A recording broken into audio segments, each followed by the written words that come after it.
সকাল 6টার কিছু পরে একযোগে যে সমস্ত জায়গাতে পুর নিয়োগ দুর্নীতি মামলার অভিযান চলছিল তার মধ্যে একটি ঠিকানা কিন্তু হচ্ছে ঠিক এই উল্টোডাঙ্গার যে অ্যাপ্রোচ রোড রয়েছে, যেখানে উল্টোডাঙ্গার ব্রিজটা এসে নামছে, সেই সার্ভিস রোডে এই যে বেঙ্গল ধাবা, সেই বেঙ্গল ধাবা যার মালিকের নাম হিসেবে কিন্তু সুজিত বসুর ছেলে সমুদ্র বসুর নাম রয়েছে ডিরেক্টর হিসেবে, সেইখানে একযোগে এই তল্লাশি অভিযান চালানো হচ্ছে এবং 6 ঘন্টারও বেশি সময় কিন্তু পেরিয়ে গেছে।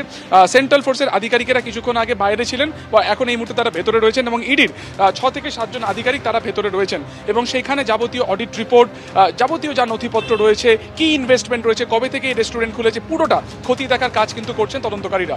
আজকে একদিকে যেমন সুজিত বসুর যে সল্টলেকের যে অফিস রয়েছে সেখানে, তার পাশাপাশি লেক টাউনে তার রেস্টুরেন্টে এবং নিতাই দত্ত অর্থাৎ দক্ষিণ দমদম পুরসভার যিনি ভাইস চেয়ারম্যান তার বাড়িতে এবং তার গোডাউনের পাশাপাশি কিন্তু গুরুত্বপূর্ণ হচ্ছে সমুদ্র বসু অর্থাৎ সুজিত বসুর যিনি ছেলে সমুদ্র বসুর এই রেস্টুরেন্ট বা এই প্রপার্টিতে হানা দেওয়া।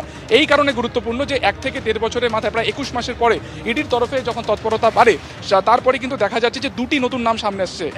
এক ব্যবসায়ী দক্ষিণ দমদমের দীপক দে এবং দ্বিতীয়ত হচ্ছে তার পরিবারের সদস্যের নাম। আমরা একটু কথা বলবো সিকিউরিটি গার্ডের সাথে। ইডি আধিকারিকেরা কখন আসে এবং ভেতরে কারা কারা রয়েছে?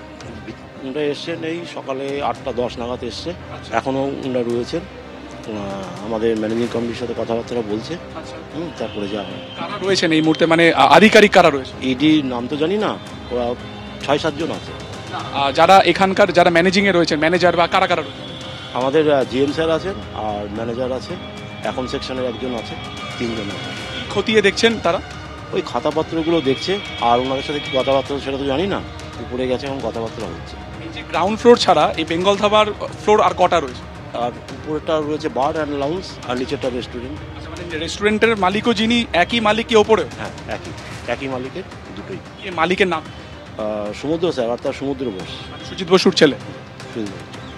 পরিষ্কার তুমি জানতে পারলে সিকিউরিটি গার্ড যিনি রয়েছেন তিনি পরিষ্কার বলছেন নিচের যে পার্ট রয়েছে অর্থাৎ সেটা রয়েছে বেঙ্গল ধাবা রেস্টুরেন্ট এবং ওপরে রয়েছে বার অ্যান্ড লাউঞ্জ, অর্থাৎ এই যে গ্রাউন্ড ফ্লোর এবং ওপরে তার যে ওপরের ফ্লোর অর্থাৎ গ্রাউন্ড ফ্লোর এবং ফার্স্ট ফ্লোরের মালিক কিন্তু সমুদ্র বোস। এবং এই রেস্টুরেন্টটি কিন্তু গত বছরের শুরুর দিকে এটি উদ্বোধন হয়েছিল।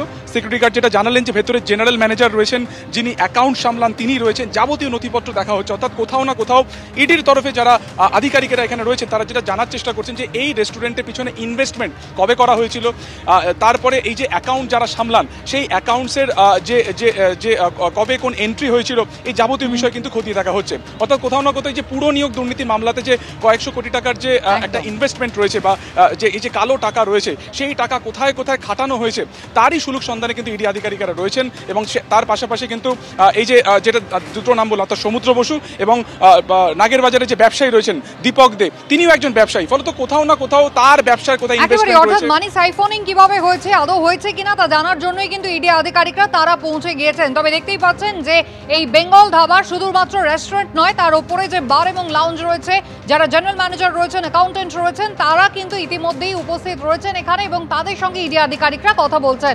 অন্যদিকে আজ সকাল থেকেই কিন্তু শুরু হয়েছে তল্লাশি। আপনারা জানেন দমকল মন্ত্রী সুজিত বসু যার সল্ট লেকের অফিস এবং তার লেক টাউনের রেস্তোরাঁ, সেখানেও ইডি আধিকারিকরা পৌঁছেছেন। যদিও পুরোটাই বোগাস, পুরোটাই রাজনৈতিক উদ্দেশ্য প্রণোদিত বিধানসভা নির্বাচনের আগে, এমনটাই বলছেন সুজিত বসু।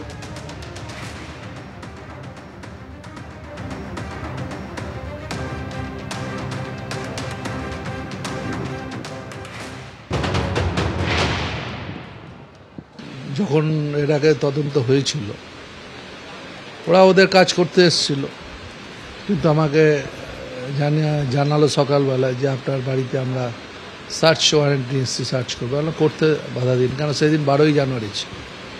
আমি ওদের বলেছিলাম শুধু দিনটা 12ই জানুয়ারি, আমার অনেক প্রোগ্রাম আছে, শিডিউল আছে, এই দিনটা না হলে ভালো হতো।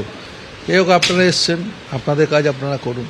এখন 1 বছর পরে আবার সকালবেলা এসে আমাদের অফিস সল্টলেকে, যেটা আমাদের বিধায়ক অফিস, ওপরে আমার ছেলেমেয়ের অফিস আছে, তো সেখানে গেল উইদাউট নোটিশে, কোনো কাউকে জানালো না, নিজেরা ঢুকে গেল। আর রেস্টুরেন্টে সে গেছে আমাদের অফিস দোকানকে আমরা বলেছি যা দেখতে চাই দেখিয়ে দেবে, কিন্তু একটা ইন্টিমেশন দেবে, তো মালিককে তো ইন্টিমেশন দেবে। এটা কি ধরনের এনকোয়ারি হচ্ছে? আমার মনে হয় সবটাই একটা ব্যাপার, বোগাস ব্যাপার। তার কারণ হচ্ছে সামনে নির্বাচন আছে, নির্বাচনের আগে যত পারো অপোজিশনকে, যারা এই রাজ্যে শাসন ক্ষমতা আছে, তাদেরকে যতটা পারো দুমড়োজ করো, চাপ দাও, নত স্বীকার করো। কিন্তু আমি পরিষ্কার বলি, নত স্বীকার করবার কোনো বিষয় নেই। তার কারণ আমরা এমন কোনো কাজ করি না যেটা মানুষ আমাদের বলবে কিংবা সোসাইটি আমাদের বলবে, এটুকু সাহস আমাদের আছে। শহরের একাধিক জায়গায় তল্লাশি চালাচ্ছেন ইডি আধিকারিকরা, যেমন আপনাদের জানিয়েছিলাম। আরও বিস্তারিত জানাবেন প্রকাশ সিনহা রয়েছেন আমাদের সঙ্গে। প্রকাশ, শুধুমাত্র সুজিত বসু, তার পুত্র বা তার ঘনিষ্ঠ যিনি নিতাই দত্ত, তার বাড়িতে তো নয়, আরও একাধিক জায়গায় কেউ ব্যবসায়ী, কেউ অডিটর, তাদের বাড়িতেও ইডি আধিকারিকরা পৌঁছে গিয়েছেন। এখনো কি তল্লাশি চলছে?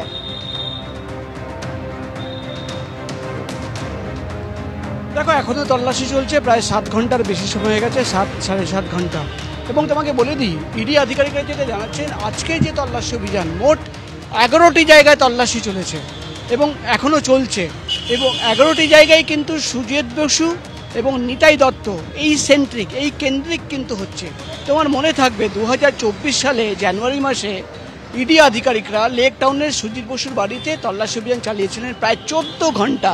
এবং তারপরেই সুজিত বসুর সেই প্রেস কনফারেন্স, যে আমার বাড়ি থেকে কিছু পাওয়া যায়নি, 2টো মোবাইল ফোন নিয়ে গেছে।